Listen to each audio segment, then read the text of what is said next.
amin'ny maram-pianakaviana dia miezaka miteny an'ireo zanak'ireo hoe mba hiova dia ahoana nataoko an'izany miteny amin'ny zareo aho hoe aiza manao an'izao aiza manao an'izao aiza manao an'ity dia hitako na dia tsy te hanao an'izany ary zareo dia manao an'izany ihany dia tsy hainy le izy ahoana ary ny atao mba hiova izay indray jerentsika ao anatin'ity vidéo ity aza miala ary manasanao anaraka an'izany hatramin'ny farany ao aorianan'ny générique.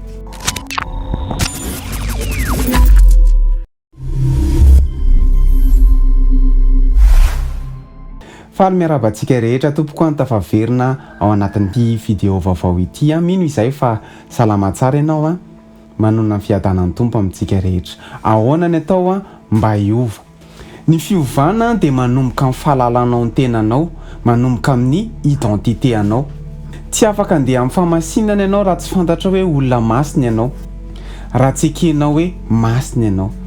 Ary ady foana ianao mba tonga anao andeha amin'ny famasinana raha tsy fantatra hoe no amasinina ianao.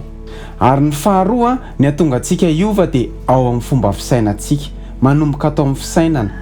Satria mila fantatritsika hoe ny fisainana mialohan'ny action. Zany hoe rehefa misaina aloha ianao zay vao manao zavatra anankiray. Tadidio fa ny adinao tsy mbola devoly tsy mbola fanaratsy fa manomboka atao amin'ny fisainana. Ny ataon'ny satana dia izao mandoto ny fisainanao izy mamitaka amin'ny fisainanao izy. Zay ny tena heriny.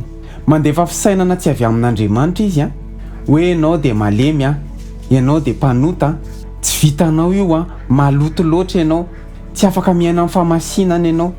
Dia zay mahatonga antsika miady mafy mihitsy ny amin'ny zavatra anankiray satria tsy fantatritsika ny identité antsika. Zay mahatonga ny olona anankiray tsy afaka ao anatin'ny fahalotona, tsy afaka ao anatin'ny fitsangatsangana.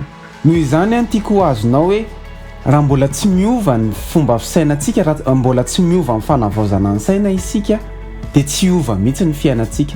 Ny fiovana zany dia manomboka ao amin'ny fisaina. Raha mbola tsy miova amin'ny fahamarinana ianao dia tsy haharitra ny fiovanao. Ary zay ny tenin'Andriamanitra atao amin'ny Romanina 12:12 hoe ary aiza manaraka amin'ny fanaon'izao tontolo izao fa miova amin'ny fanavaozana ny saina. Hamantaranareo ny sitrapon'Andriamanitra izay tsara sady akasitrahana no marina. Zany hoe manomboka ao amin'ny saina ny zavatra rehetra. Zany mahatonga ny olona anankiray te hanao sport izy, manana faniriana izy tena hoe motivé be mihitsy izy hoe hanao sport dia avy eo amin'izay izy manomboka manao sport, manao indray-pandeha indroa dia avy eo kamo dia tsy manohy intsony avy eo. Na hoe te hiova, te hiala amin'ny toetra ratsy dia avy eo te hiala amin'ny fifohana, te hiala amin'ny fisotroana, indray-pandeha indroa any tsy manao dia avy eo tafaverina amin'izay ihany. Fa tadidio ny ady ara-panahy dia manomboka ao amin'ny fomba fisainana. Ny vina dia manomboka atao amin'ny saina. Ny fandresen'ny olona anankiray na ny faresen'ny olona anankiray dia manomboka ao amin'ny saina. Zany mahatonga ny olona tonga dia resy satria rehefa manao zavatra anankiray izy tonga dia faresena ny ao an-tsaina. Ny fahombiazantsika sy ny tsy fahombiazantsika dia miainga avy ao amin'ny saina. Satria misy olona manao zavatra anankiray dia tonga dia zavatra negativa ny ao amin'ny saina ao. Ka na ny fahantrana ary sy ny fananakarena dia miainga ao amin'ny saina. Zany mahatonga ny olona lasa mahantra lava satria ny fomba fisaina dia fisainan'ny olona mahantra. Noho izany mila mahita tahaka ny fahitan'Andriamanitra antsika isika. Mila mianatra fahalalana tsara amin'ny fahamarinantsika mba hahatonga antsika hiova.